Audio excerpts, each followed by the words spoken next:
Hello বন্ধুরা, আমি আজকে ডিমের চপ বানাবো। তাই সেদ্ধ করে রাখা ডিমগুলোকে আমি মাঝ বরাবর এইভাবে কেটে নিয়েছি। এরপর দুটো সেদ্ধ আলুকে আমি এইভাবে গ্রেট করে নিয়েছি। তারপর কেটে রাখা ডিমগুলোর ওপর লঙ্কা গুঁড়ি, গোলমরিচ আর বিট লবণ দিয়ে ভালো করে মেখে নেব। তারপর শুকনো কড়াই কয়েকটা মশলা ভেজে নিয়ে আমি শিলনোড়ায় গুঁড়ো করে নেব।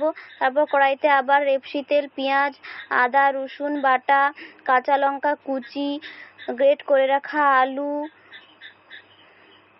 কাশ্মীরি লঙ্কার গুঁড়ো করে রাখা মশলা দিয়ে ভালো করে মেখে নেব। মেখে নেওয়ার পর সবশেষে ধনেপাতা, লবণ দিয়ে নামিয়ে নেব। এরপর থালায় আমি বিস্কুটগুলোকে গুঁড়ো করে নিয়েছি।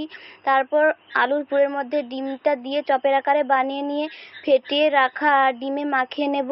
তারপর বিস্কুট গুঁড়োতে মাখিয়ে নিয়ে গরম গরম তেলে ভেজে নিলেই রেডি ডিমের চপ। বাই।